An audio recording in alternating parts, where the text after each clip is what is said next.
Hello everyone, I welcome you all to free crash course on competitive exams held by VIRAT Hindustan Sangham in association with Manifest IAS Bengaluru. This program is inspired by Rajya Sabha MP Dr. SUBRAMANIAN SWAMY and it was started on 28th of January 2022. So this program is convened by Sri Ravishankar sir, State Education Convener for VHS, VIRAT Hindustan Sangham, Karnataka branch, and President of Good Neighbors India NGO. So I am the Chief Mentor of your program, DHANUSH KUMAR. I have had an experience of training civil service aspirants for past 5 years. So you can watch this program online at the comfort of your home on the YouTube channel of VIRAT Hindustan Sangham. Here is the YouTube link, and also on the YouTube channel of UDAYA News Karnataka. Here is the link. Okay. So here is the brief timetable along with syllabus of your program. Okay. So we have finished polity. Now we are heading towards history. So you can join our Telegram channel VHS Education Forum by clicking this link or by scanning this QR code. So what to expect out of these classes, both for freshers and veterans? So freshers can use this program as a avenue to get hold of the syllabus they are supposed to study, and also get clarity about the concepts which they are supposed to study. And veterans, that is senior aspirants, can use this program as a revision course. So they can use this as a revision course and finish the entire syllabus within 2 months. Okay, let us begin the class. So modern India, we are starting with modern India. So the source for this is Brief History of Modern India by Spectrum Publications, written by Rajiv Hair. Okay. So this is your sole source for modern India. No other book is required. Don't go for Bipin Chandra or any other book. So you can just refer Spectrum Publications. So we are going to, here is a 10-day program. We are going to start from advent of Europeans and go up to independence and afterwards. Okay, let us begin the class. So sources of history. What do you mean by sources of history? Where do we study the history from? Right? Where do we know that this exact event has happened? So how do we get to know about the event? So first is archives, archival record. What do you mean by archival record? Archive means government records. Government from the time to time holds the records of various events. So these archives can be classified into various types. Archive means it's a collection of historical records and documents. Collection of historical records and documents. Okay. Company, that is East India Company, had a detailed history, detailed account of trading conditions. They maintained a detailed account of trading conditions, how trade used to take place. That was maintained by East India Company. That also constitutes our archival record. So it can be considered an official record as well. So apart from that, in the same archives, we have central government archives, state government archives, princely state archives, and many other things. Where the central government archives you get? So this is stored in the National Archives of India, New Delhi. So central government archives are stored in National Archives of India, New Delhi. Okay. Next. So it starts from advent of Europeans. From the Europeans, they started maintaining detailed record. In 1767, they appoint a Surveyor General of India. What do you mean by Surveyor General? He surveys the geography. He surveys the geography of India. Where are the mountains? What are the rivers? What is the climatic conditions? What is the agricultural pattern? So various, what is the hydrological pattern? Everything this Surveyor of India, Surveyor General of India maps. Okay.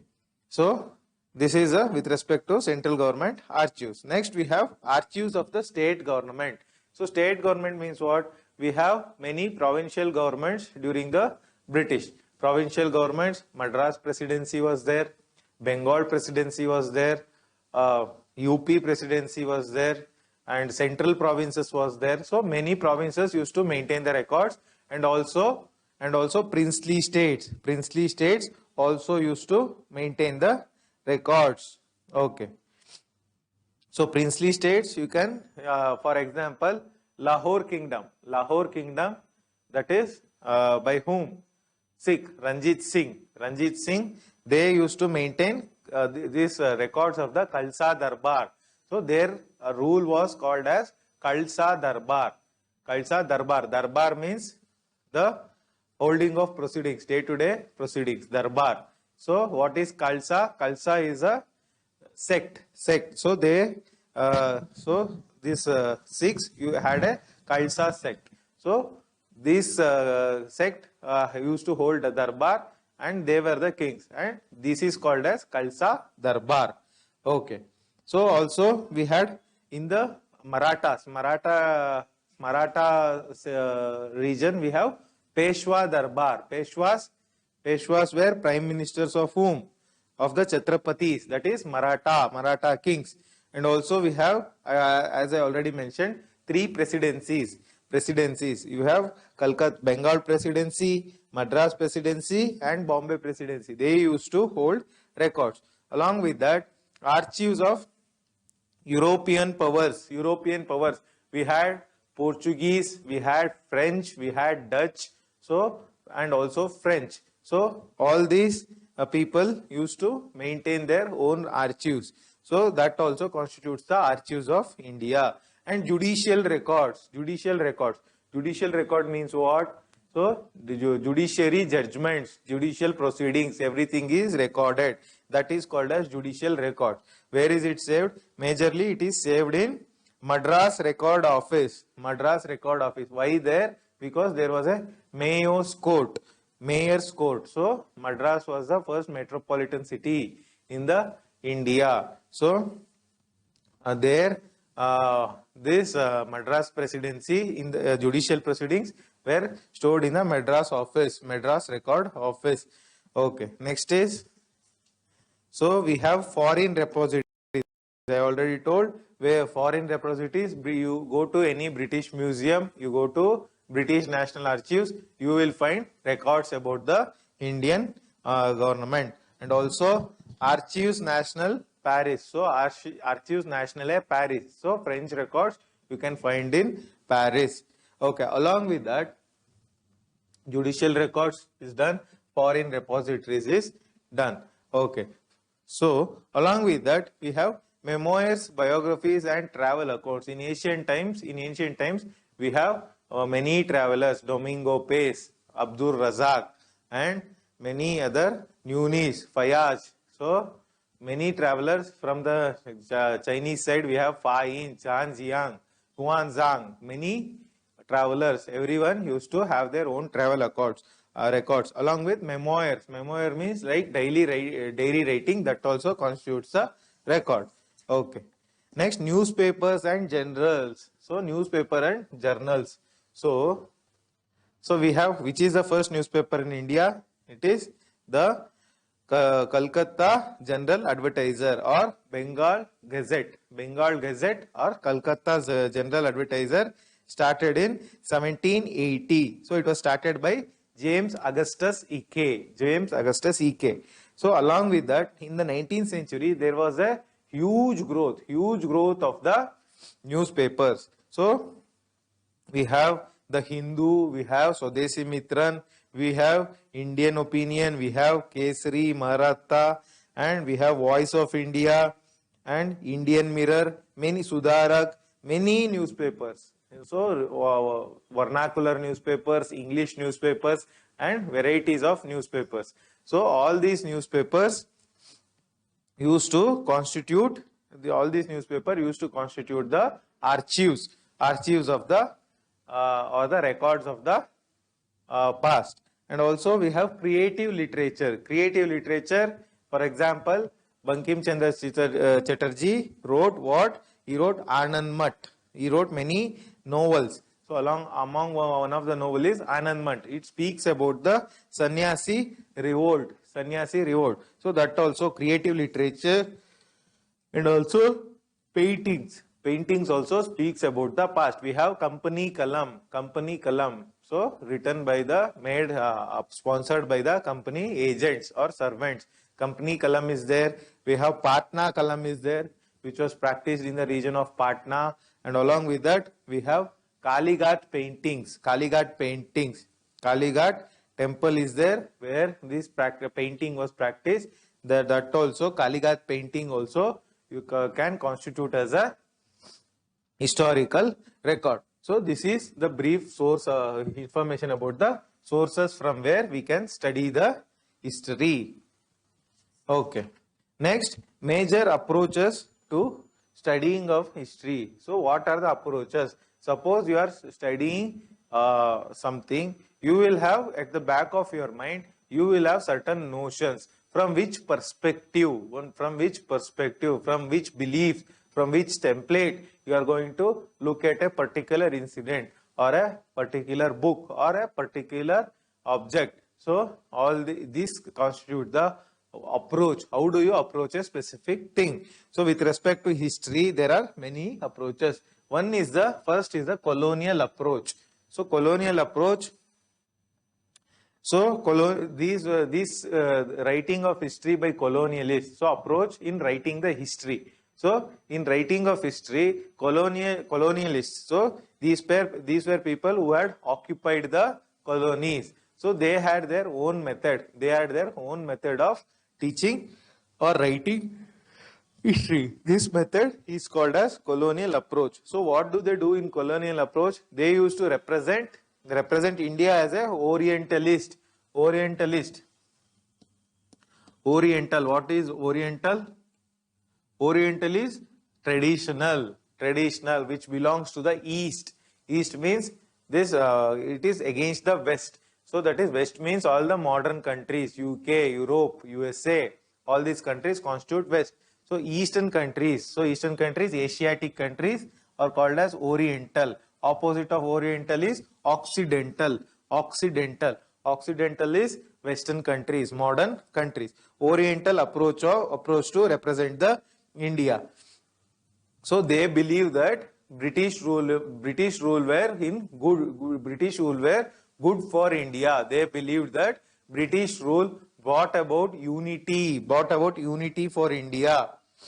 And also, so they viewed Indians were a backward looking people, stagnant population. Because of British presence, modernism was brought in the life of British. So there was also certain amount of truth in this, because we used to practice sati system, female infanticide and many other dogmas. So this is true to a certain extent. And also they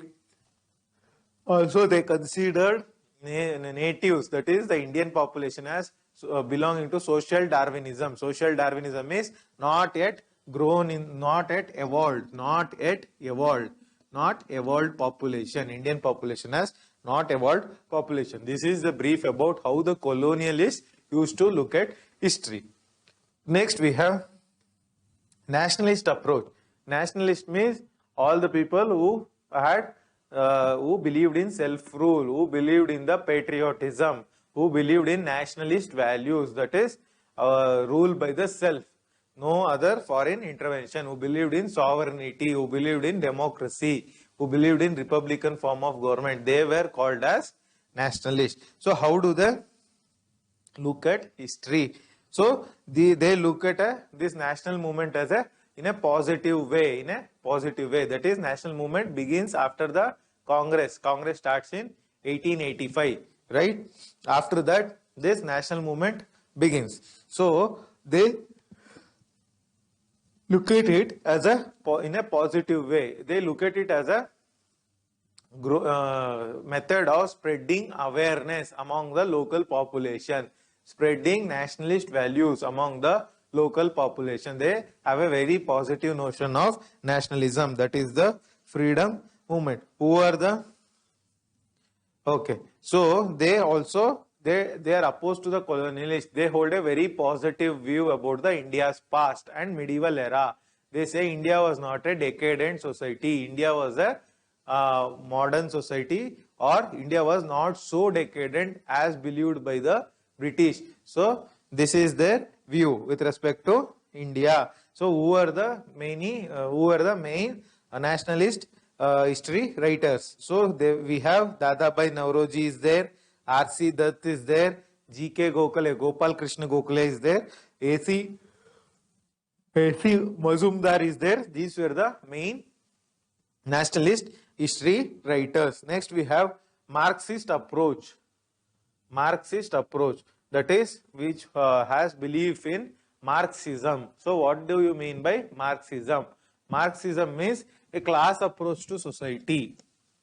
Class approach to society. So that is their class approach. So they believe society is divided based on classes, based on economy, that is economic capacity or productivity. So all your lower class, lower middle class, poor class, upper middle class. So all these classes, this notion of classes is a notion brought about by Marxism, given by Karl Marx. So what do they say? Who are the main writers in this? So the main writers are Rajni Palme Dutt, R.P. Dutt, and also A.R. Desai. These are the two writers of history from the Marxist perspective. So one of the book is A.R. Desai's Social Background of Indian Nationalism. Social Background of Indian Nationalism is one of the book of writing history from Marxist perspective. Okay, so Marxists actually saw the Indian nationalism in a very different way. They saw it as a bourgeois movement. Bourgeois movement. What do you mean by bourgeois movement? So it's a middle class movement, middle class educated movement. They said the peasants and the workers did not participate. So it was mainly the by and for, of and of the upper class educated, upper middle class educated population. They don't see participation of any other persons in this movement. So this is the Marxist view, and also they see the colonialists, that is the British, as supported by the capitalist notion. So they see the British as a capitalist who wanted to propagate the rule in order to advance their economic interest. Next we have subaltern approach. Subaltern approach means, so we have Ranjit Guha. Ranjit Guha is the one of the main persons who propagated the subaltern approach. They don't believe in a national movement. They say that there was no national movement at all. Rather, this notion of national movement suffers from elitist bias. Elitist bias means it is a higher class, upper class educated concept. It did not touch the lower class. It did not touch the rural areas. It did not touch the remotest tribal places. It was confined to the cities and to the elitist classes. This is what is said by the subaltern approach. Then we have communalist approach. Communalist approach means, so it is based on religion. So this communalist, they see the medieval era. Medieval era is after Rajputs go fall of Rajputs and up to the invent of Europeans. That era is called as medieval era. These people see the ancient India as ruled by Hindus, and medieval India as ruled by Muslims, and this Hindu communalists see the British as the liberators of India from the Muslim rule. Liberators of India from the Muslim rule. Okay, so this was the communalist approach. Then also we have liberal approach. They what do they say? They are a capitalist class. They say British industrial goods. Okay, they say this capitalism colonialism has actually not benefited the British people. It has not benefited the British people. Rather, it has benefited the occupied country. That is one of the view by whom? Liberalists. So we also have feminist approach. We look at it. We look at the entire nationalism from women angle. So what is this feminist approach? So they say earlier there was no participation of women. However, in the early 20th century, we see the liberation of women from the clutches of patriarchy because of nationalism. We see participation of huge numbers of women, especially under the leadership of Gandhiji. Who are the main writers in this? So we have Catherine Mayo, Pandita Ramabai. Pandita Ramabai are the major persons with respect to the feminist history writing.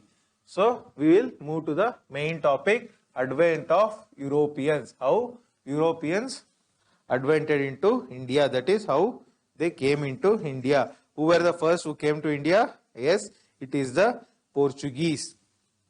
So the Portuguese came during the 16th century. So they came during 16th century, right? So what happens after till the end of 6th century, Greece and Rome till end of 6th century. So that is up to 550 BC. Till then it was a Greece and Rome. Greece and Rome kingdoms had overwhelming authority over the trade, extensive trade. They were having extensive authority over the trade.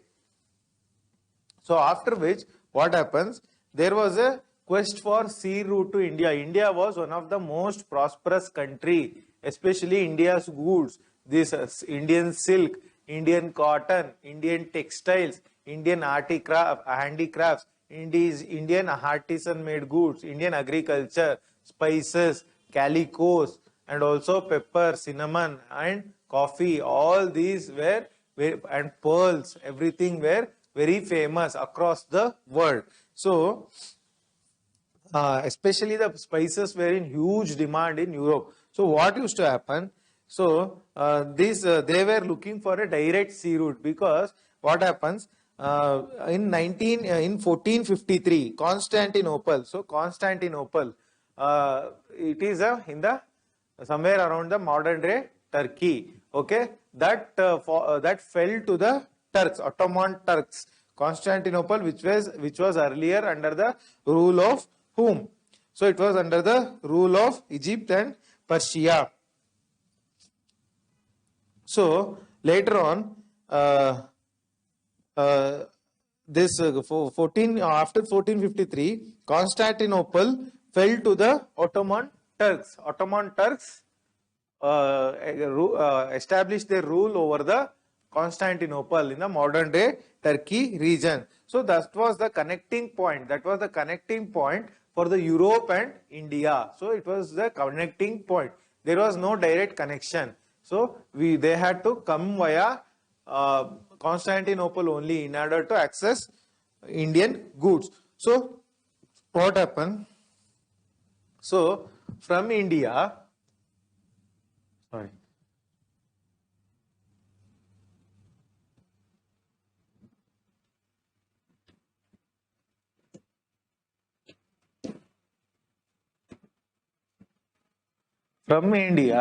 these Ottoman Turks, these Muslims used to buy the goods and they used to sell it to Europe. So in being middlemen, they used to make huge profits. There were instances where Indian goods were sold up to 10 times of the price it was bought. So these European merchants were in constant search for direct sea route. So direct sea route to India. So also you know that 15th century there was Europe was gripped by Renaissance. Renaissance means from the movement from the Dark Ages. Medieval era is known as Dark Era. There was huge belief in the church and also religion. There was social decadence. There was feudalism. However, Renaissance, new ideas, liberalism, and also new political ideas comes, and also new search for science and technology, new belief systems, and also opposition to church. All this comes under when? Under the Renaissance. In the Renaissance period, this shipbuilding industry also, as a part of the first phase of industrialization, this shipbuilding industries also gain momentum, right? So also, because of Renaissance, Europeans were gripped by the scope or gripped by the spirit of adventurism. They wanted to explore the entire world. So because of these two reasons, one is availability of ships, second is the spirit of exploration. So what they did, they wanted to find a sea route to India rather than this route. So what happens? There was one prince in the Portugal. So this prince name is called Prince Henry. This person was called as a navigator because he was of huge zeal. He had a huge zeal to find a sea route to India.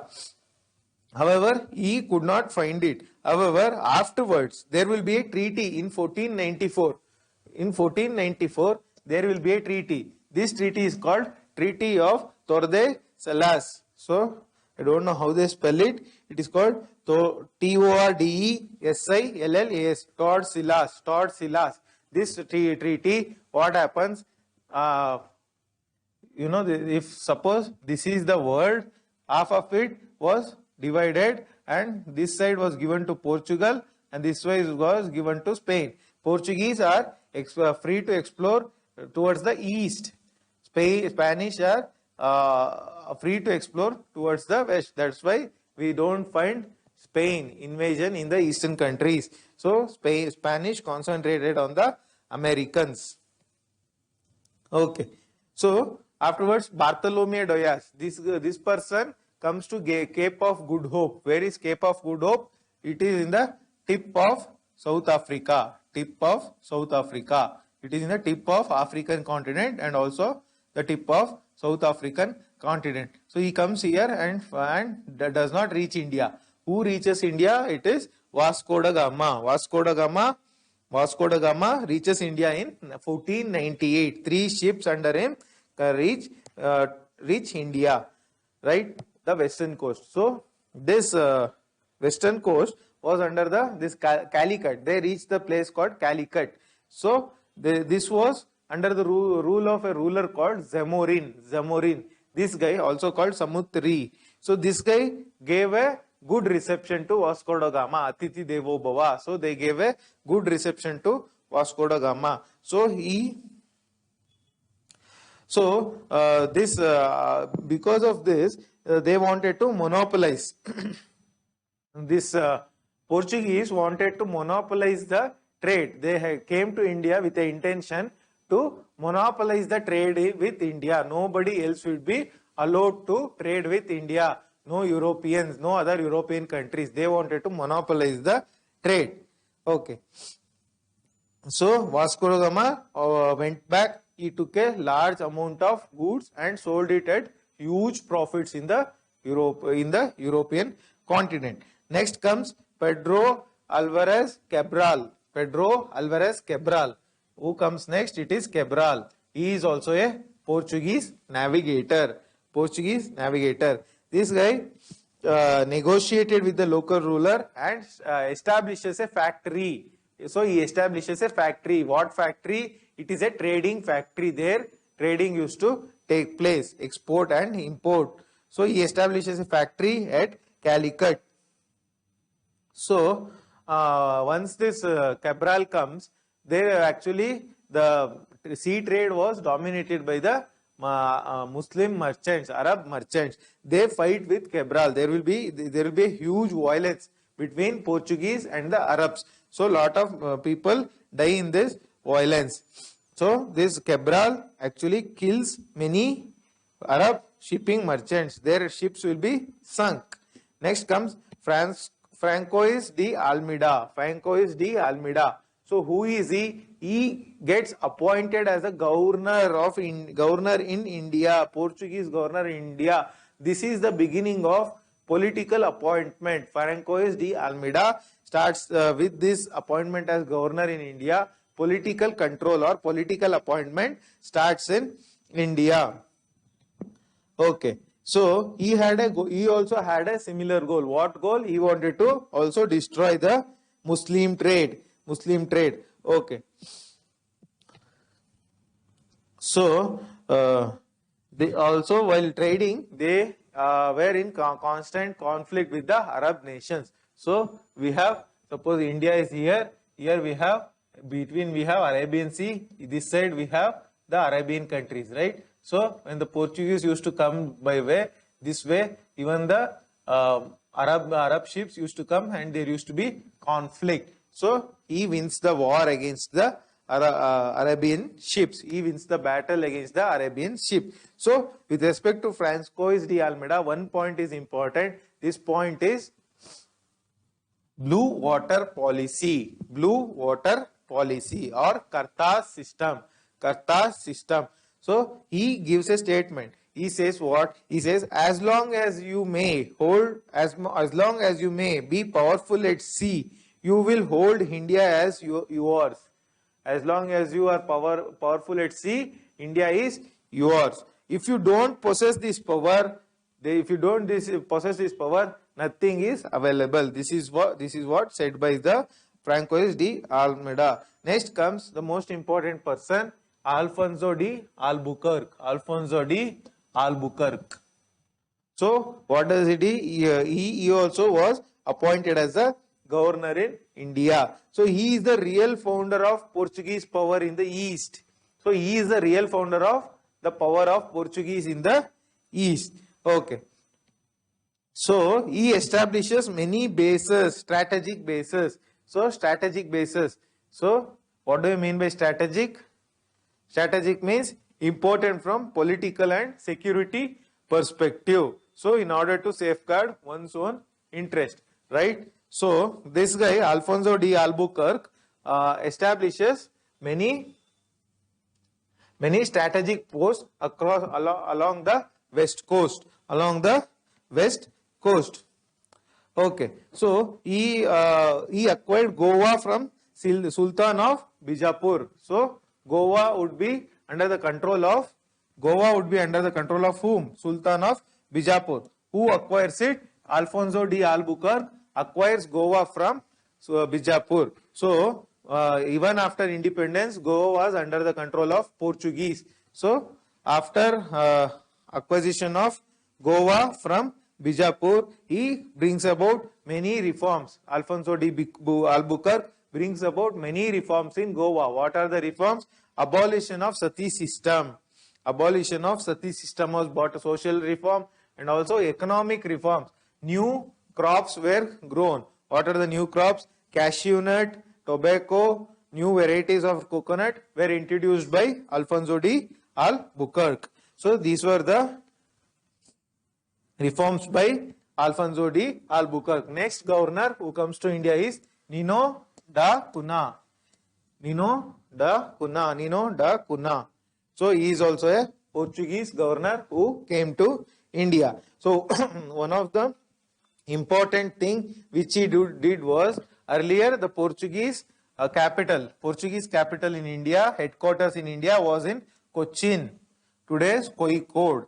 So earlier it was in Cochin. So what does he do? He shifts the capital to Goa. So capital of Portuguese was shifted by Nino da Cunha from Cochin to Goa. Okay. So this was the reform during Nino da Cunha. So here one incident happens during Cunha's rule. What's the incident? Here there will be a conflict between Gujarati ruler Bahadur Shah. Bahadur Shah used to be a Gujarati ruler which is in proximity to Goa. So here is Gujarat. So suppose here is Goa. So the ruler from here and Portuguese were in conflict. What happens? This Portuguese kill the Gujarati governor. It is one of the blunders because of which they lose favor in that region. So they lose support in that region because of killing of the ruler. Okay. Okay. So for most of the time they were confined to Goa. Why?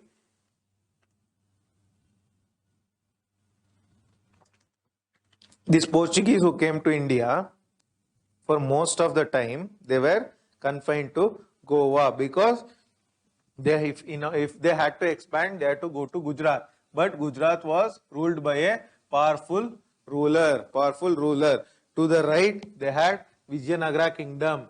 So they had Vijayanagara kingdom. Also here they had Marathas. So because of this, they could not establish a strong rule. So they were confined to Goa for a long time. So Portuguese state in India. That is, what was the Portuguese government in India?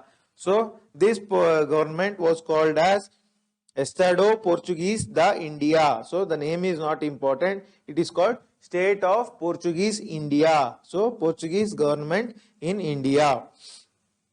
So this government, so Vasco da Gama comes in 1498. So within 50 years of Vasco da Gama's arrival, Portuguese state gets established. Within 50 years, Portuguese state gets established in India. Okay, with their headquarters in Goa. So they had built many fortresses and trading posts. Forts and trading posts along the western coast. They had fortress in Cochin, they had fortress in Mangalore, and along the Arabian Sea, that is the western border, they had fortresses. Okay, also this Portuguese state exchanged ambassadors. So exchanged ambassadors with local rulers. They exchanged ambassadors with Vijayanagara kingdom. So Vijayanagara kingdom, if you see the rule of Krishnadevaraya, you can find that there were many Portuguese ambassadors. Even Portuguese were involved in the architectural construction of Vijayanagara times. That is, if you see this Vijaya Vitala temple and many other temples, there were contribution by Portuguese artists as well. So this is the Portuguese state. So how was the Portuguese administration established in India? What was the hierarchy? So there used to be a viceroy. Earlier there used to be governor. Later on the governor name was converted to viceroy. He was the head of Portuguese state in India. He used to head the Portuguese state in India. So his name, the name of the post is called viceroy. So religious policy of Portuguese. So religious policy means this Portuguese actually came with a zeal. That is, they wanted to support the Christianity. They wanted to expand Christianity. So what they do? They initially go against the Muslims. They persecute the Muslims. They punish the Muslims. Later on, they start punishing the Hindus as well. They start converting the Hindus also into Christianity. So there is a method, Inquisition method. Under Inquisition method, Hindus gets punished in Goa. Inquisition methods, what used to happen? Those who gets converted to Christianity, even after conversion, if they follow the old Hindu religion, they would be punished. Under Inquisition, the Christians, the converts to Christians who followed earlier Hinduism were punished and were thrown out of Goa. They came and resided in Karnataka region. Okay, so initially they were against Muslims. Later on, they turn against even the Hindus as well. Okay. So what happens? Even during this time, Akbar, Mughal ruler. So he had established his own religion. Akbar's religion is called Sulai Kul. So what happens? This Akbar has interest in understanding various other religions. Though he was born a Muslim, he wanted to understand various other religions. So what he does, he invites learned Christians from the Portuguese Empire, Portuguese state, to come and reside in Delhi. So this opportunity was seen by the Portuguese state to convert Akbar into Christianity. Since Akbar extends invitation to Portuguese religious members, few fathers.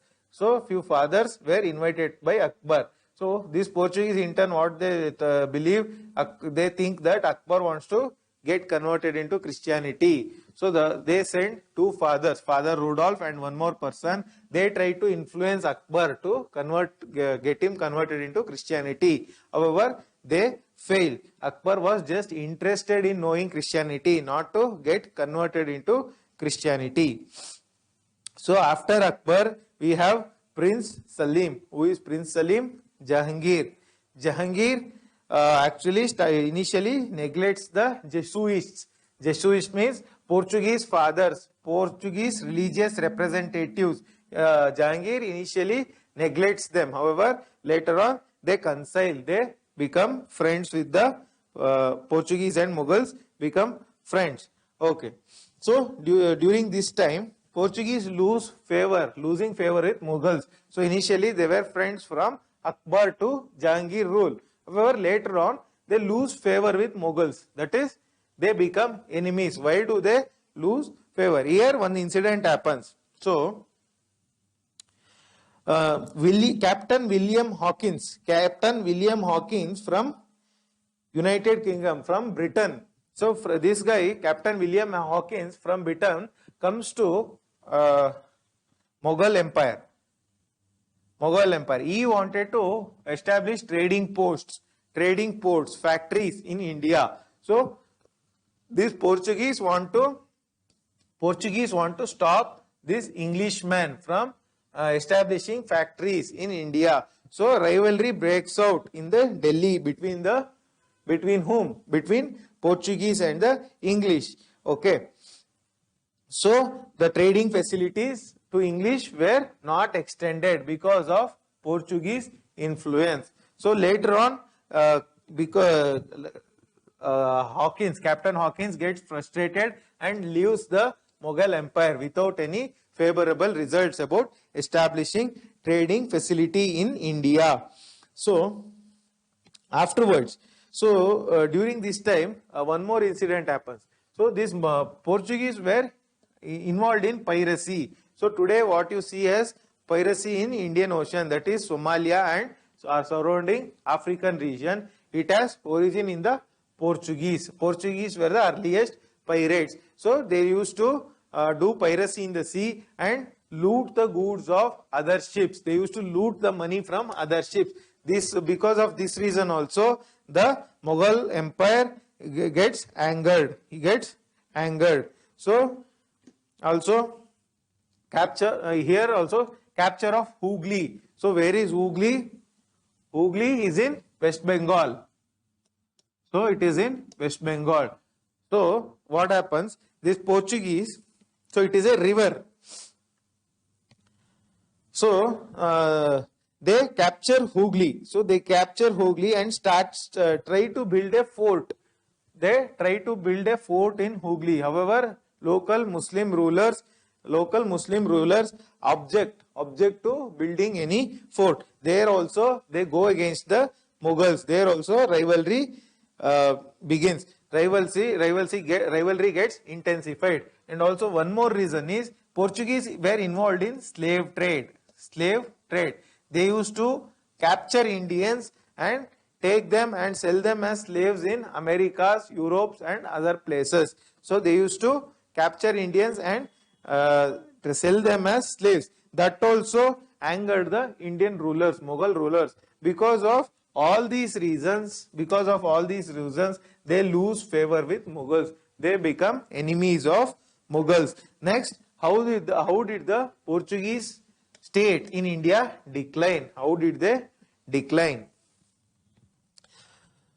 So they neglected their commercial interest. they neglected their any state, any foreign entity grows if they are economically strong, only when they are economically strong. But Portuguese came with a trading intention, but their interest later on got divided into political interest and religious interest, and they neglected the trading or economic aspect. That is one of the factors for declining of the Portuguese empire, neglect of the commercial interest. Then also their acts of piracy and other things, that is also a reason. And also capture of Hooghly also angered the rulers, that is also a reason. Moreover, the religious policies, that is conversion of people into Christianity, forcefully converting Indians into Christianity, that is also the reason of decline of Portuguese.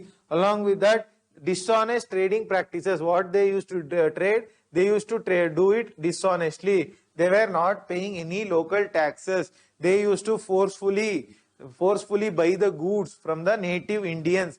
They used to buy the goods from Indians at a very low price. That is also one of the reasons. Dishonest trading policy is also one of the reasons for decline of Portuguese. And one more reason is, external reason is, Portuguese found Brazil.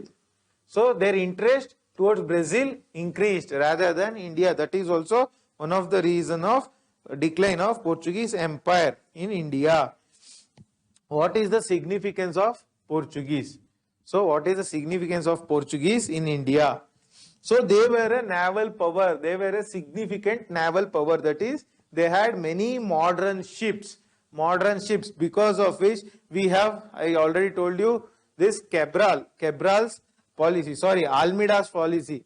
Franco's Almeida's policy of blue water policy or Carthage system. So what does he say in Carthage system? As long as you are strong at sea, you hold India. So they were very strong in sea. They were a significant naval power. They built double-decker ships, and also they had cannons, that is guns and cannons, that is Firangis. They were mounted on the ships. These cannons were carried in the ships. So they were the most advanced ships of the time.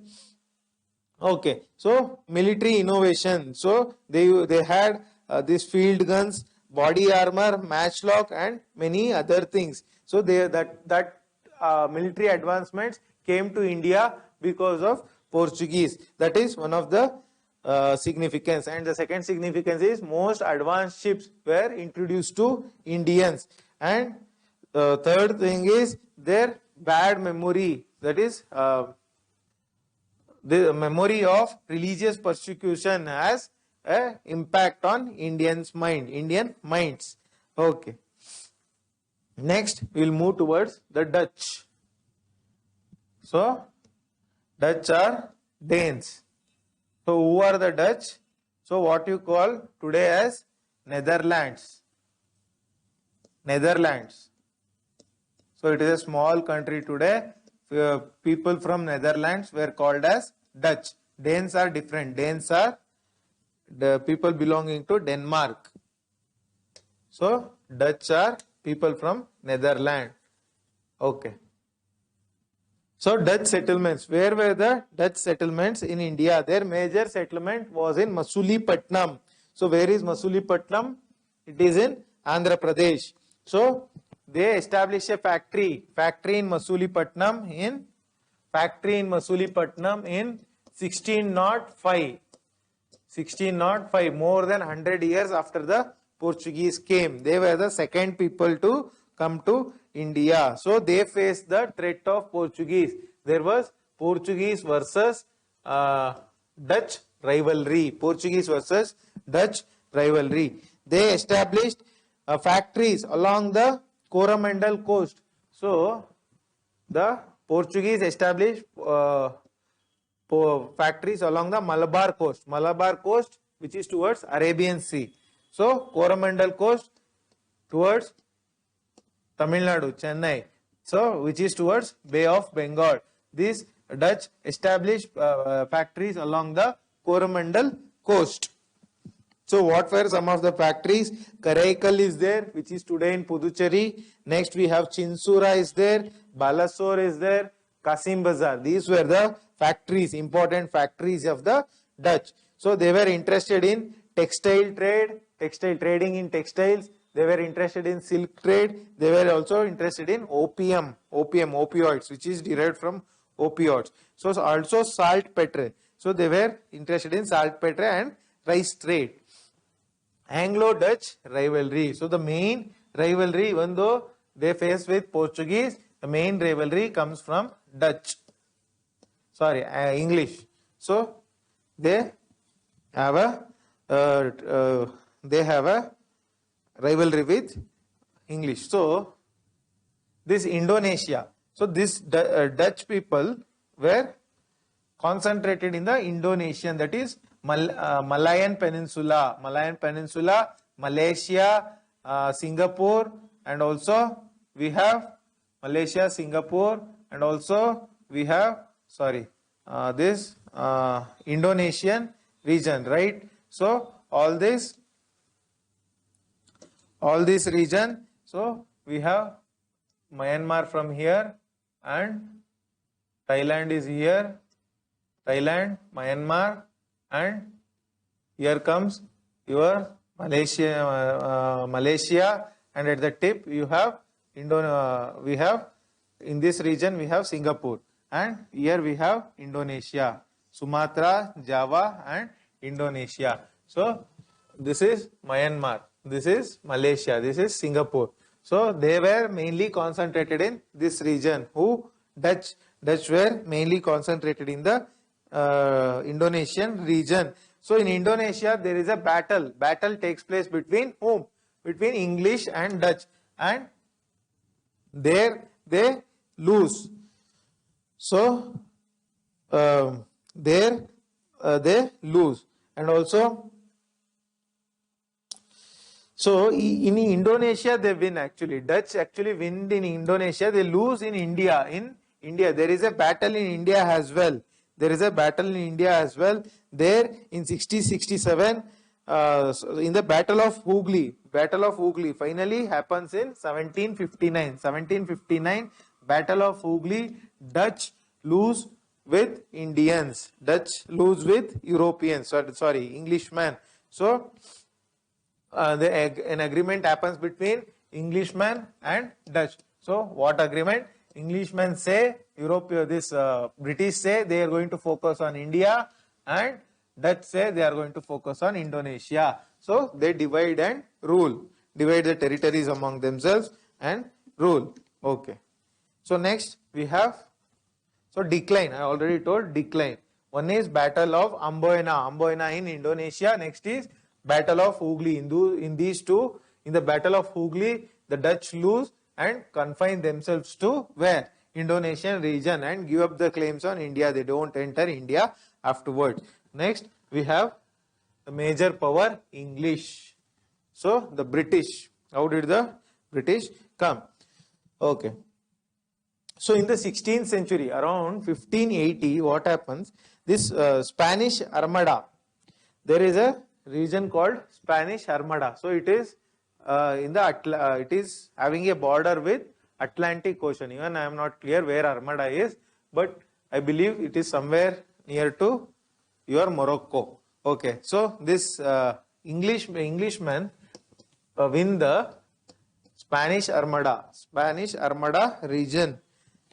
Okay, they win victory over Spanish Armada, and also they were having there is one person called Frank. So this person, Francis Drake, he goes on a voyage around the world. Francis Drake travels the entire world. So he says that because inspired by him, many Englishmen take up travel to the east. So these men were called merchant navigators. So they were merchants in first place. They wanted to trade in spices and many other things. But also they were navigators. Navigators means who travel on the ship. They were called navigators, and also called merchant adventurers. Merchant adventurers. So because they were adventuring into new regions, earlier unknown regions, they were also called merchant adventurers. So here, charter of Queen Elizabeth II.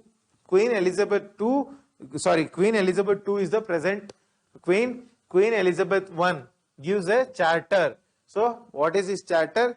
They gave this East India Company rights to trade exclusively with the India. So no other English company can trade with India. It is the sole prerogative of the whom? East India Company. It was given by the charter of the Queen. Charter given in 1600. This is the most important charter.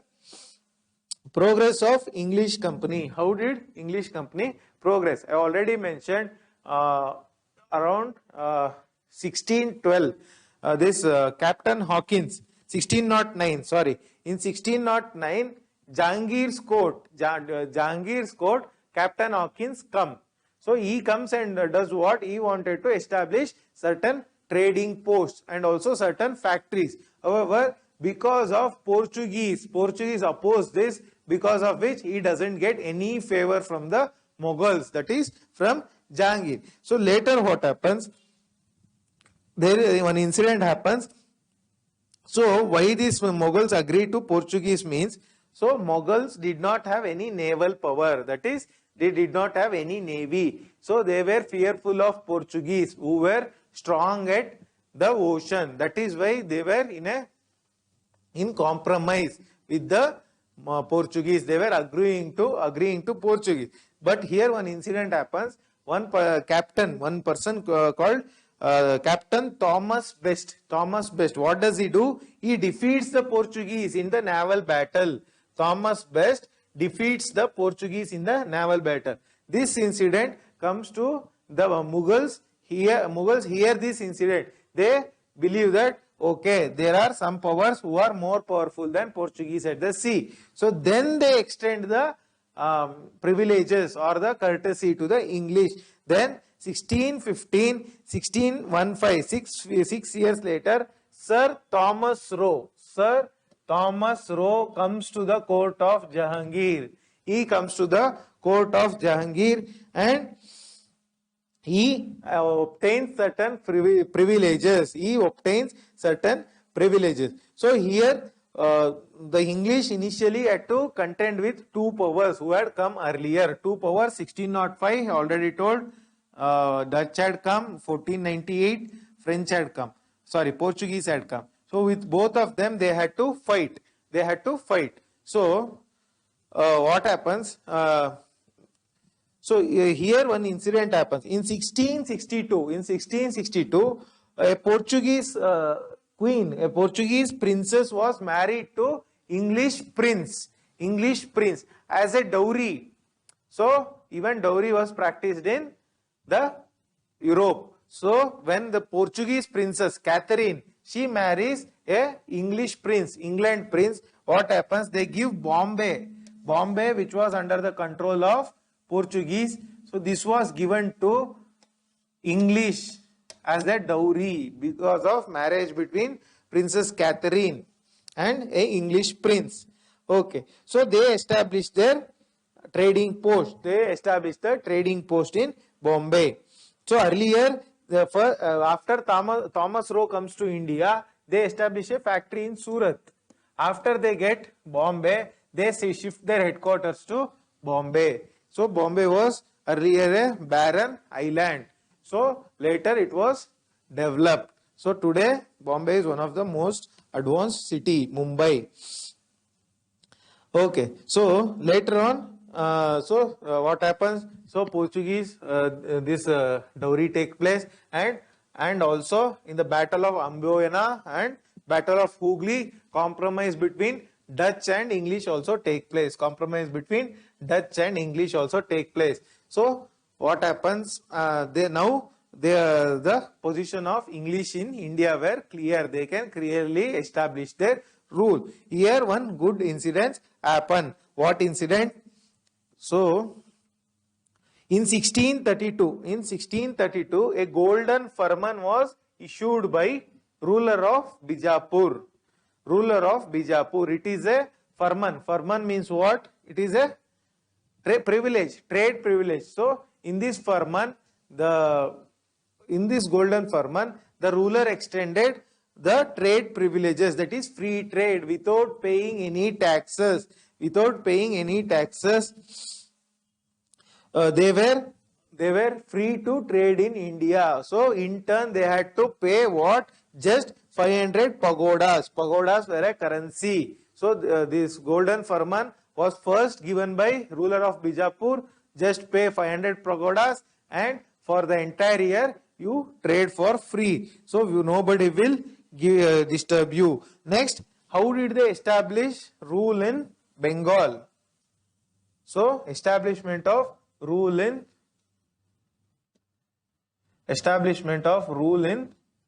Bengal region. So Bengal region, how did the British establish rule? So Bengal was the richest province of India. Bengal was one of the richest provinces in India. It was advanced in trade and commerce. Too much trade and commerce was taking place. So you might know that earlier it was not the Delhi which was the capital of India. Which was the capital of India? It was Kolkata. Now it is called Calcutta. Now it is called Kolkata. Earlier it was called as Calcutta. So earlier it was called as Calcutta. Okay. Now it is called Kolkata. So the capital gets shifted to Delhi only in 1911. Before 1911, it was the Kolkata, Calcutta, which was the capital of British India. Okay, we will discuss that when we come to Swadeshi movement. So one is how did they get foothold in Bengal? So Shah Suja, a Subadar or governor of Bengal, he also in turn return of just pay 3,000 rupees per year and trade freely. He also gives a firman, and the ruler name is Shah Suja. He also gives firman to the English, just pay 3,000 rupees and trade freely for the entire year. Okay, so here one incident happened. So what is this incident? So this company, that is English company, they wanted to fortify. Fortify means what? Hooghly. So they want to build a fort around the Hooghly region. So building a fort was always treated as a threat by any ruler, because nobody can get into the fort. So against the permission of the Mughal rulers, the Englishmen start building fort around the Hooghly. So this causes dissentment, this causes angry in the Mughal with the Mughals, and they attack this fort. They attack Hooghly and sack it. So Englishmen were driven out of Hooghly. They were thrown out of Hooghly. Then what happens? One person called Job Charnock. So he was the one who establishes Calcutta. Calcutta was established by whom? John Charnock. John or Job? John Charnock. Sorry, Job Charnock. Job Charnock. Job Charnock. So he negotiates with the Mughals. He negotiates with the Mughals and establishes what? He negotiates with the Mughals and establishes a settlement in Sutanutti. So Calcutta is a group of 3 villages: Sutanutti and Kalikata and one more village. So these 3 villages come together to form Calcutta. Kalikata, Sutanutti and Gobindpur. So these 3 villages come together to form Kolkata, the fortified settlement. So they this Jab Charnak negotiates with the Mughals, and the Mughals agree to fortify. They agree to give these 3 places and Gobindpur to this Englishmen. In turn, they start building it as a new city. Here one more incident happens. A local ruler, not the Mughals. So he attacks these 3 regions. So when the local ruler attacks this Sultanutti, Kalikata and Gobindpur, the Englishmen go and request the Mughals, if you don't give us permission to build fort, we will be vulnerable to attacks by the local rulers. So then they get permission to build fort. Then they build what fort? They build Fort William. This fort name is important. Fort William. It is the headquarters of British in the Calcutta region. In the Madras, what was the fort? It is called Fort St. George. Fort St. George. So in the Kolkata it is Fort William. In Madras it is Fort St. George. So Farrukhsiyar's Farman. So similar to the Bijapur ruler Farman and also the Farman of the Bengal Subedar. So Farrukhsiyar, that is, he is a Mughal emperor. Mughal emperor after Bahadur Shah. So after Aurangzeb, who comes? It is Bahadur Shah. After Bahadur Shah, it is Farrukhsiyar. Farrukhsiyar, he gives a farman. So it is a free trading privilege. So what does this farman say? Just pay 3,000 rupees per year and do free trade. Just pay 3,000 rupees per year and do free trade. No need to pay any taxes. So in turn, they were given dastaks, passes. Passes were given. Free trade passes. If they show this pass to the local rulers, they were exempted from the taxation. They were exempted from the taxation. These free trade passes were called as dastaks. So the name is important. It will be asked in your prelims exam. Dastaks, passes for free trade. So along with this farman granted many other privileges. The English were permitted to rent more lands. More lands were allowed to be rented. They could rent more land around the region. So in the Hyderabad region and Madras region, whatever the earlier, so the Mughals were having control over the entire India, right? They were having control over entire India. So here from the Bijapur, they had obtained farman. So farman to do free trade in the Hyderabad region as well. This was continued, but Madras region only they had to pay taxes. Rent, that is rent. In Surat, they were demanded 10,000 rupees annual payment. These were certain conditions of the farman granted by whom? Granted by Farrukhsiyar in 1715. In 1715, Farrukhsiyar grants this farman. Okay. Next, we will move towards French power in India. So, foundation of French centers in India. Which were the French centers in India? Okay. Foundation of French center. So French center, it is majorly Pondicherry. However, there were many other centers as well. So when did the French come to India? They came last. So they came in 1664. French were the last to come to India. Okay. So French East India Company was established in 1664. So 1664, the French East India Company was established, and they were granted privilege for exclusive trade. That is, no other French company can trade with India. Only this French East India Company can only trade with India. This was the privilege granted to them. So later on, they established factories at Surat. So they established factory at Surat, at Masulipatnam, at Golconda, and many other places. So which was the headquarters? The headquarters was Pondicherry. Pondicherry was the headquarters of the French power. So who founded Pondicherry? So Pondicherry was founded by Francois Martin. Francois Martin. So Kolkata, Job Charnock, Pondicherry was founded by Francois Martin. Okay. So this Francois Martin was who was he? He was a French governor. He was a French governor. So they also had trading posts, trading centers.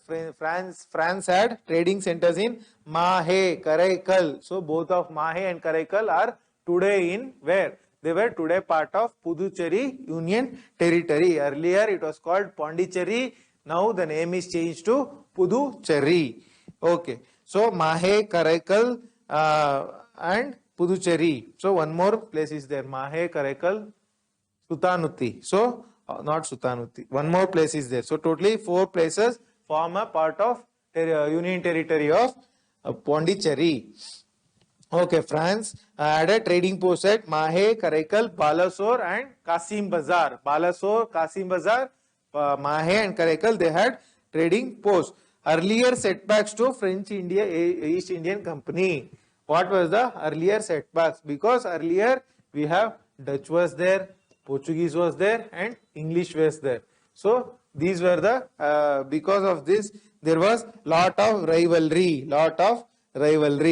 So in 1693, these Dutch people, Netherlands people capture Pondicherry. They go and capture Pondicherry from whom? They capture Pondicherry from the French in 1693. Later on, one treaty happens. The treaty name is Treaty of Ryswick. R-Y-S-W-I-C-K. Ryswick. 1697. By this treaty, Pondicherry comes back to French. Pondicherry comes back to French. Treaty of Ryswick between whom? Dutch and France. Dutch and France, by which Pondicherry was returned to France. Okay, so here one incident happens. The incident is Spanish succession, war of Spanish succession in Spain. In Spain, there is a war of succession. That is, who are going to own the Spanish region? Who are going to own the Spanish region? So this war of Spanish succession takes place in Europe, in which French gets involved. In which French and the English, both of them get involved. Okay, so Anglo-French struggle for supremacy.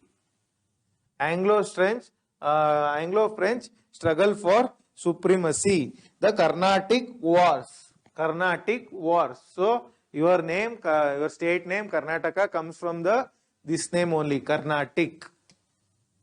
Okay. So Carnatic Wars. These wars were fought between whom? They were fought between English and French. Background of the rivalry. So British and France rivalry actually goes back to the rivalry in the Europe itself. In Europe itself, the British and France were having rivalry. That rivalry manifested in India as well between both the powers. Okay. So both of them envisioned establishing political power. That is, both of them wanted to have a political power in India. Both of them, France and English, both of them wanted to rule India, right? They wanted to rule India. That is why they came into discord. So also there was an outbreak of Austrian War of Succession. After Spanish War of Succession, Austrian War of Succession also take place. There also Austria, it is also in Europe. There also France and England were involved. And also there will be 7 years war. 7 years war also takes place between the English and France. So all these reasons were responsible for the Carnatic wars. So in 1740, Hyderabad was ruled by Nizam Asaf Jah. It was ruled by Nizam Asaf Jah. So Coromandel Coast did not have any strong ruler apart from this Nizam Asaf Jah, who was not a very strong ruler. So I am giving the what I told earlier: Spanish, Austrian War of Succession, Spanish War of Succession, and also 7 Years War. External reason. Internal reason: this Asaf Jah was not a very strong ruler. He was battling Marathas. He was engaged in battle with Marathas. So there was no strong ruler in the South India. No strong rulers in the South India. So it gave a space for English and the French to intervene. For English and French to intervene. First Carnatic War. When did it take place? It took place between 1740 and 1748. Between 1740 and 1748, First Carnatic War takes place. So it is the reason, background is there was 7 Years War. Sorry, not the 7 Years War. In the Europe there was Austrian War of Succession. Who had to succeed the throne of Austria, that is, who had to become the king of Austria. So there was a war. In that war, this French and England, both of them were involved. So that was the background cause. Immediate cause. What is the immediate cause? So some English Navy seized some French ships. That is, this English Navy captures some French ship. That starts the first Carnatic War. So here there was no victor or vanquished. So there was no victor or vanquished in this war.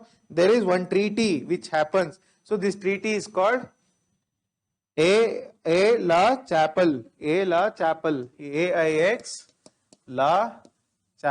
These treaty names are important. It will be asked in your prelims. Aix-la-Chapelle, first Anglo-French War, first Carnatic War between whom? Between France and English. So what is the significance of this war? So here one battle takes place. So in a war is a major fight. So battle is a fight relatively small. So relatively small compared to war. Right? Here one battle takes place. This battle is called Battle of Saint Thome. Battle of Saint Thome. Where is this Saint Thome? It is in Madras on the Adyar River. So you have A to B, Adyar Anand Bhavan. So on this Adyar River, there is this place called Saint Thome. Here one battles take place. So here what happens? It was fought between French and forces of Anwaruddin. So French versus Anwaruddin. Who is this Anwaruddin? He was the Nawab of Carnatic. So this Carnatic region. So suppose this is South India. This region was called Carnatic region. So he was the Nawab of Carnatic region. So in this Anwaruddin, who was the Nawab of Carnatic region. So this French defeat the Anwaruddin. Nawab of Carnatic. So only few French forces was able to defeat a big Anwaruddin's forces. So small number of French army can defeat a huge Anwaruddin's army. So what happens? There it was an eye opener. They think that European forces are stronger and well disciplined. They can battle out the opposition, that is the local rulers. Second Carnatic War takes place between 1749 to 1754. Here the causes are more complex.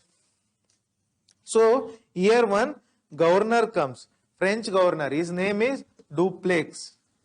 So how you pronounce it? It is so just like Robert Clive, who is the governor of English in India, Dupleix was the governor of French in India.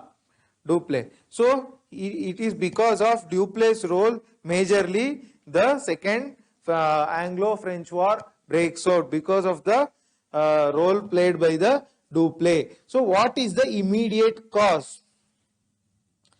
So Nizam ul Mulk, Chin Kuli Khan. So this Nizam ul Mulk was the founder of Hyderabad. This Nizam ul Mulk was the founder of Hyderabad. So when he dies, there will be a battle for throne. Who will succeed the throne of Hyderabad? So who are involved in the battle? So Muzaffar Jung and also Muzaffar Jung and Nasir Jung. Nasir Jung is the son of this Hyderabad ruler Nizam ul Mulk. So Nasir Jung, his grandson is Muzaffar Jung.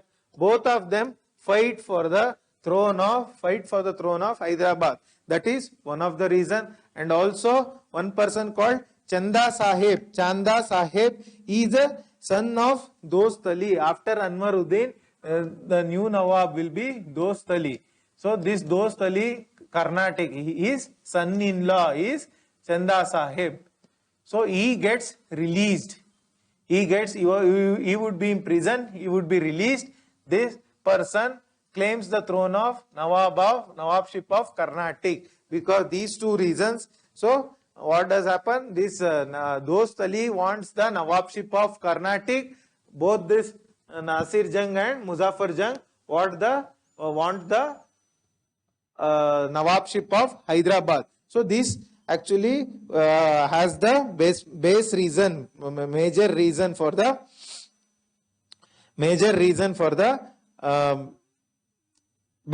second battle of Karnataka.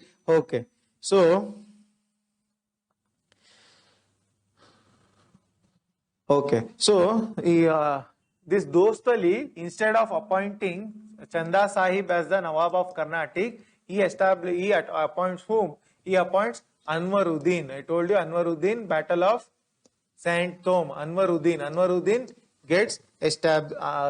Anwaruddin becomes the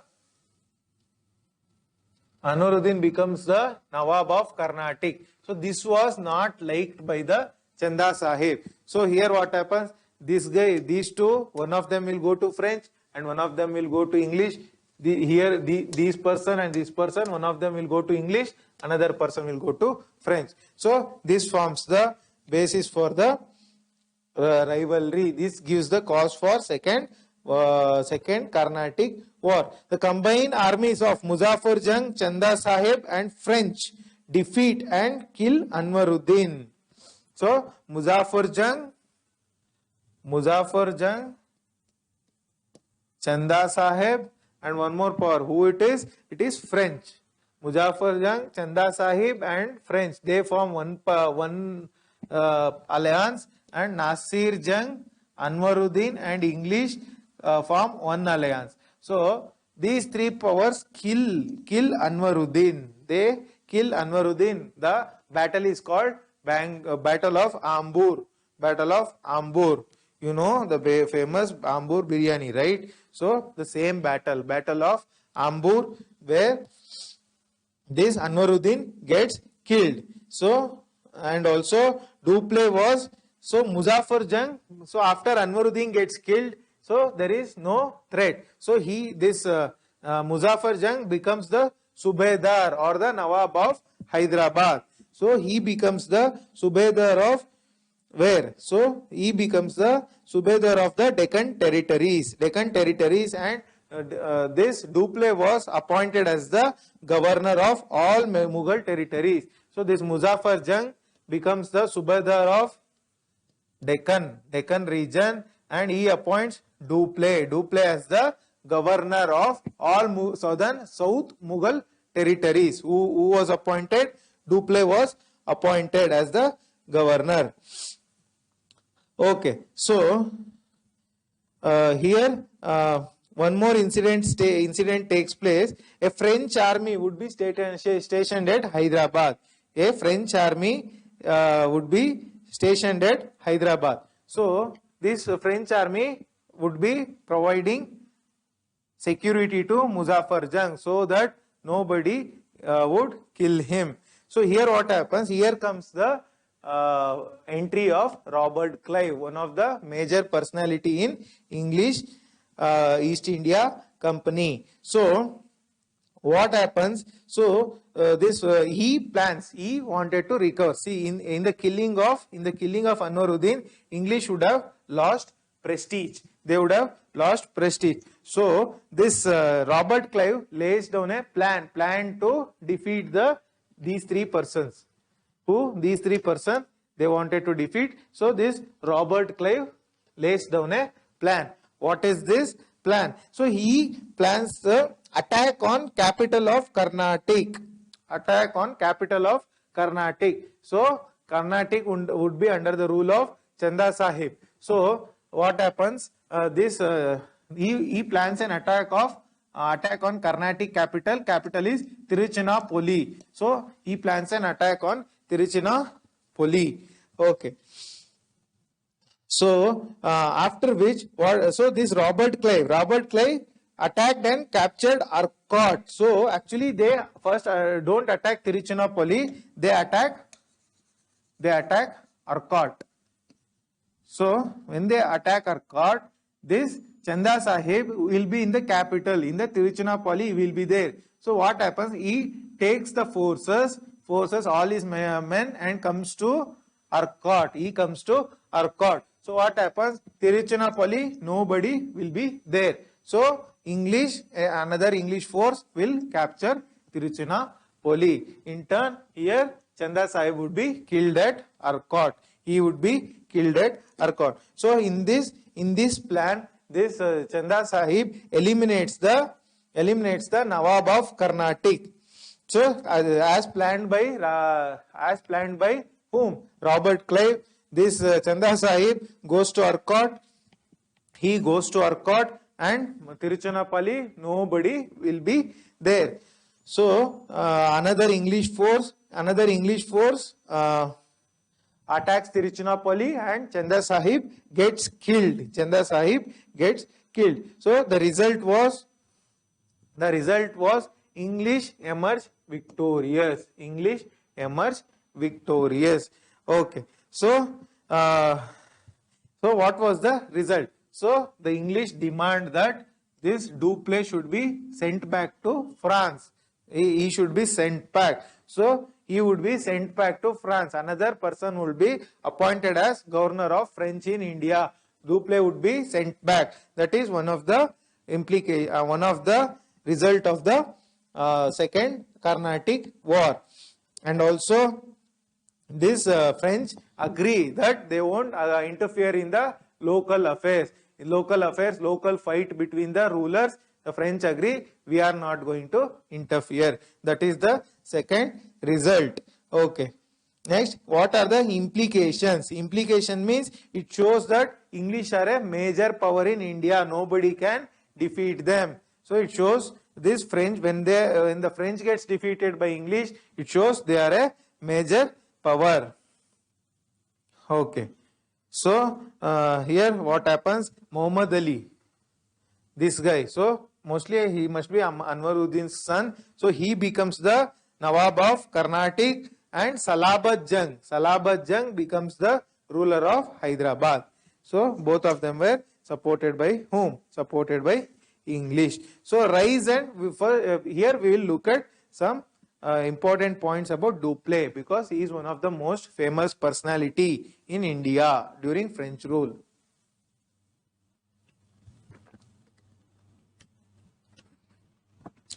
So Dupleix is a son of a wealthy person, wealthy merchant. Okay. So Dupleix becomes a Governor General of Pondicherry. So he first becomes a Governor General of Pondicherry in 1741. So he faced the Marathas and local rulers. He faces the Marathas, local rulers, and many other threats. Despite these threats, he establishes and secures Pondicherry. So he secures the Pondicherry. Okay, so he fortifies Pondicherry. Fortifies means building a fort around Pondicherry. So why Pondicherry fort was built? In order to resist threat from local rulers and also Marathas, local rulers and Marathas. So he was a master of diplomacy. He used to lay down the plans. These plans, first plan where Anwaruddin was killed. Right? So it was by Chanda Sahib and this Muhammad Ali. Chanda Sahib and Muzaffar Jung and French. So they kill this Anwaruddin, right? So this plan was executed by whom? This plan was executed by Dupleix. Okay. So he was called a master of diplomacy. So he used to lay down the plan. So he interfered in the internal politics. Dupleix was the first governor to interfere in the internal politics. Till Dupleix, no other French ruler, no other French governor interfered in the internal politics. They just were confined themselves to trading. No other person were interfering in the internal politics of India. It was Dupleix who started this bad trend. Okay. So he also starts this policy of subsidiary alliance. We actually think it is started by Lord Wellesley. However, subsidiary alliance, that is, I already told, French army under Bassi gets stationed in Hyderabad to protect whom? To protect Muzaffar Jung. So it is called a policy of subsidiary alliance. This was first started by whom? First started by Dupleix. So why did Dupleix failed in India? So he was a man of plan, not a man of action. He used to just plan and tell his commanders, go and execute. But his plans were complex, not implementable on the ground.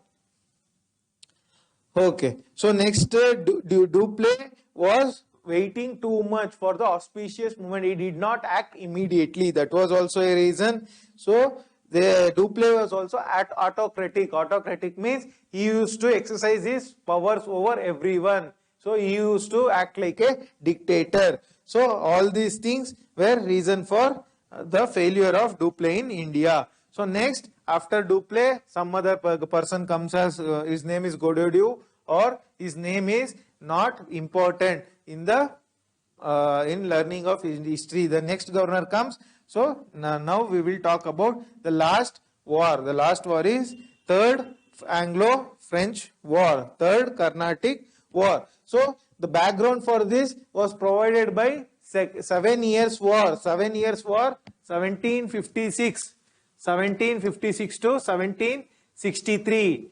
So 7 years war in the Europe. In Europe, 7 years war was started, and on the opposite sides, France was on one side and England was on other side. So they were on opposite sides, because of which here also the war starts.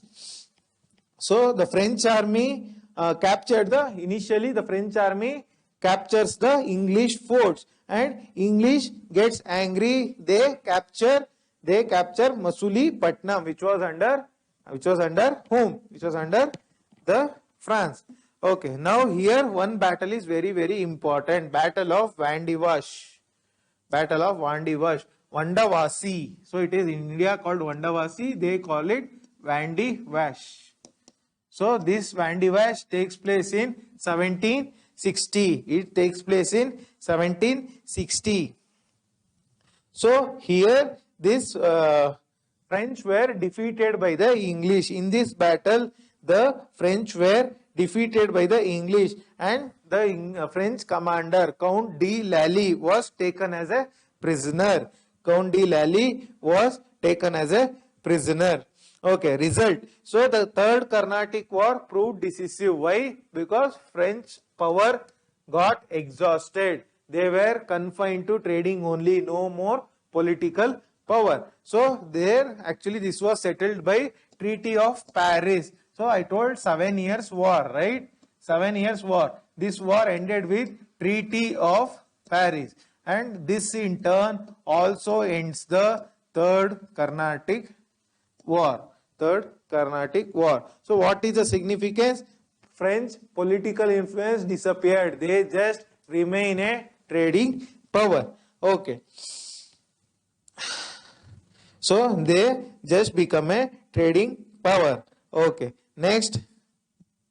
So here in the Battle of Vandivas, one important thing is natives served in the armies of both the parties. So French army, Indians were there. English army, Indians were there. So Indians had become good soldiers. English believe that Indians, if trained properly, can become good soldiers. So this also one more significance is it paved the way for India to be conquered by English completely. No other power can conquer India. So it paved the way for conquering of India completely.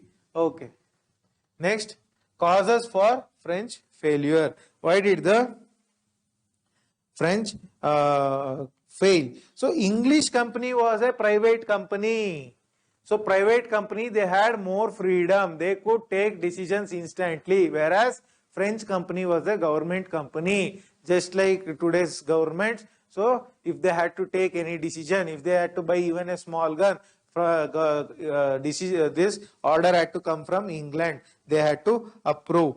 And also the English Navy was superior to French Navy. Navy was more powerful. So English held three important places. That is Calcutta, Bombay and Madras. So whereas French had only Puducherry. And also French did not focus on their commercial interest. Just like Portuguese, they neglected their trade. So without trade, no money comes to support the war. That is also one of the reason. Okay, last we will discuss about Danes. Danes means Denmark. So they were a not so significant power. They established a company in 1616 and their factory was founded in Trankebar near Tanjavur. Near Tanjavur. That was the headquarters. So not much importance. They were mainly focused on missionary activities. That is spread of Christianity. No other work. Okay. Reasons for English success.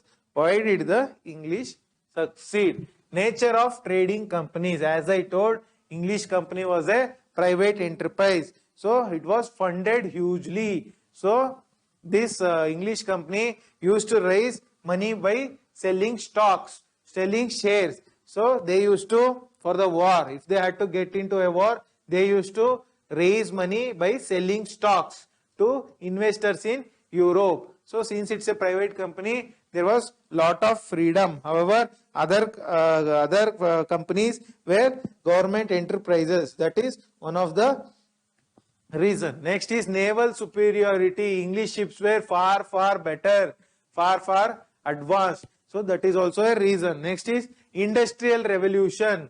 So in England during the 17th century or the late or the middle from 1760 actually industrial revolution begins. But even before that we had the age of enlightenment. Enlightenment comes as a next stage of Renaissance. So industrial revolution, many modern arms, modern equipments, modern machines were manufactured. So also whatever manufactured were sold. So it gave huge money to the English, which they could support the war. Military discipline. English military was lot disciplined compared to other militaries. Okay. Next, English government, democracy after the Glorious Revolution. Glorious Revolution happens in England, because of which the power from crown gets power from the king or queen gets shifted to the democratic government. After glorious revolution, England was ruled by stable government. So they less focused on religion. They, for them, religion is not important because they were Protestants. English were Protestants. So there are two religions. One is Roman Catholics, another is Protestants. They were not focusing on religion on much, whereas they were focusing on polity and economy more, and use of debt market. Use of debt market, I already told, rising of shares for financing the war efforts. So next, we'll talk about India on the eve of British conquest. So before British conquered, what was the position of India? What was the position of India? Okay. So challenges before Mughals. So before British conquest, we already know we were ruled by whom? By the Mughals. So Aurangzeb was the last most important powerful ruler. He ruled from 1658 and until 1707. So after which we have Bahadur Shah and many other rulers. Okay, challenges before the Mughals, external challenges. So external challenges, you know, Persian Emperor Nadir Shah. Nadir Shah invades India. He plunders Delhi. He loots the money. He takes even our peacock throne, and also your Kohinoor diamond is taken away by Nadir Shah, right? So he plunders Delhi during 1739. So he captures the Mughal king. Muhammad Shah gets captured. So Nadir Shah invasion weakens the Delhi. After Nadir Shah, Ahmad Shah Abdali. Ahmad Shah Abdali invades India in 1747. Within a span of 10 years, two major invasions in India. So inside India, this Ahmad Shah Abdali also plunders India. So he even goes to the extent of appointing the next Mughal ruler. Who will be the next Mughal ruler will be decided by whom? Decided by Ahmad Shah Abdali. He also plunders India. So even Ahmad Shah Abdali's rule is important because he even defeats the Marathas. 1761, he comes to India in the third battle of Panipat. So third battle of Panipat. So where was the other two battles? First was during Babur's time, second was during Akbar's time, third was during the Maratha rule. So Marathas gets defeated in Panipat. Third battle of Panipat, most important battle from the history perspective. 1761, this Ahmad Shah Abdali defeats the Marathas. Okay, let us first see about Panipat. So I already said, first battle of Panipat between Babur and Ibrahim Lodi, 1526. 1526, first battle of Panipat. Second battle of Panipat, 1556. 1556, that is a span of 30 years, Akbar and Hemu, between Akbar and Hemu. Third battle of Panipat, 1761, between Marathas and Ahmad Shah Abdali. Okay, weak rulers of internal challenge. What are the internal challenges? After your Aurangzeb, there was no strong ruler among the Mughals. No strong rulers. This Bahadur Shah, I already told, Bahadur Shah. So he was not a very strong ruler. So he adopted a pacifist policy to Marathas. That is, he was very smooth or soft towards Marathas and Rajputs. That was also a reason for decline. So he was seen as a weak ruler. After which you have Jahandar Shah. After which we have Farrukh Shihar. Farrukh Shihar, important from the Farman. I already told, Farman was granted to British by Farrukh Shihar. Okay, so that is the granting of Dastaks. Dastaks were granted to British by Farrukh Shihar. Later on, we have Muhammad Shah. So Muhammad Shah He was the longest serving ruler after Aurangzeb. He rules from 1719 up to 1748. He was infamously called Rangila. Why Rangila? Because he was given to pleasure. He was just satisfied with drinking alcohol or enjoying luxurious lifestyle. He was not focusing on the ruling of the empire. Okay. So Nadir Shah, I told Nadir Shah comes during the rule of Muhammad Shah. During whose rule Nadir Shah comes? Important. They are going to ask. Nadir Shah comes during the rule of Muhammad Shah. Okay. So there one important battle takes place. That battle is called Battle of Karnal. Battle of Karnal between Muhammad Shah and Nadir Shah.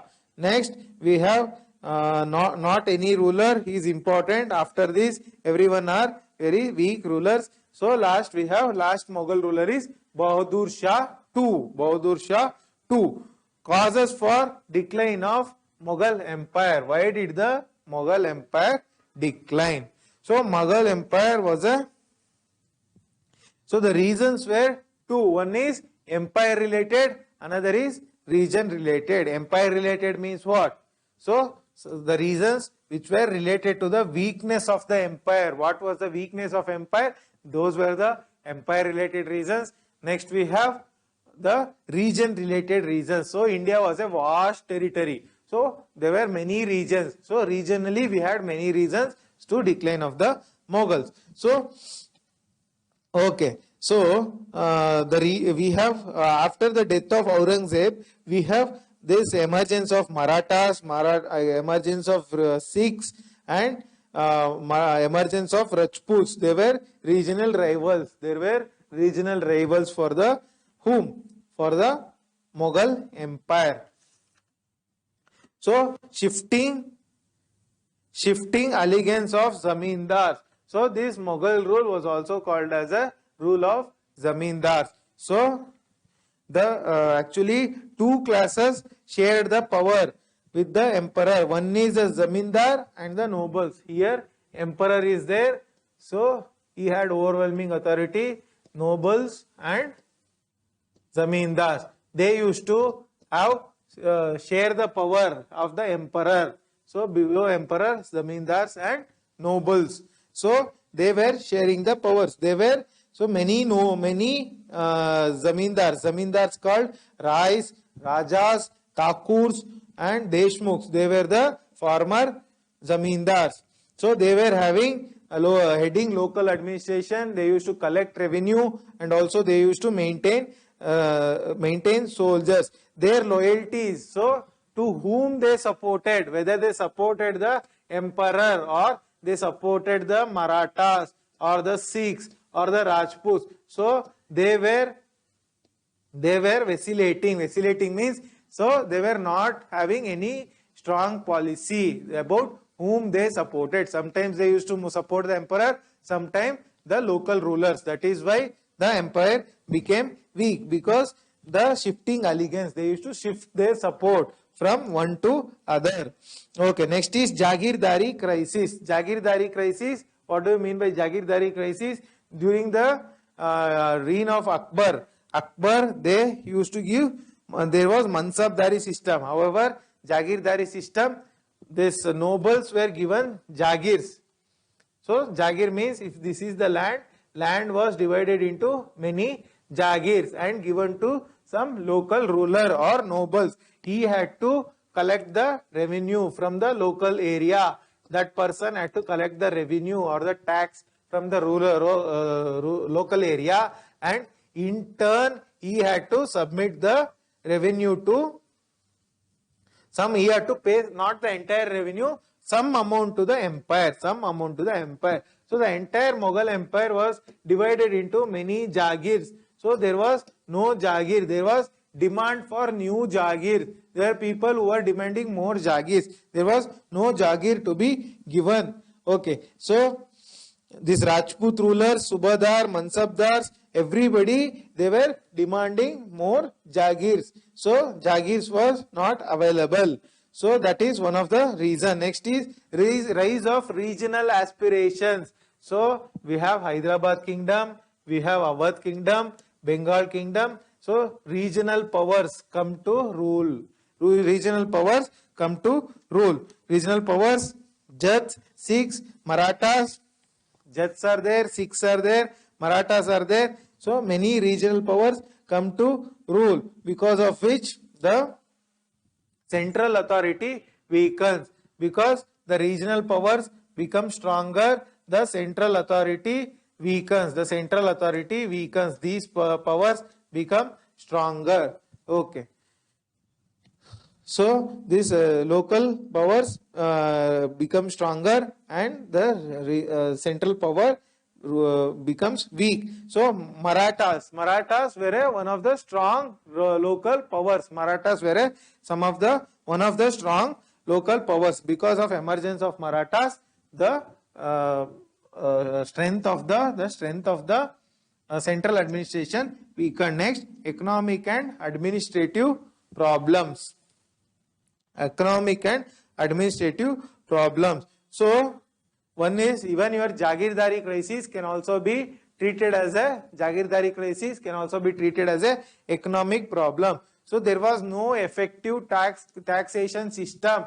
Tax was forcefully extracted even during famine, even during drought, when there was no crops. Even then the tax had to be paid. That caused resentment, that caused anger among the local peasants. Okay, so and also we have the economy had stagnated. The economy was not growing. So that is the reason for the decline of the Mughal Empire. Rise of regional states. Successor states. Okay.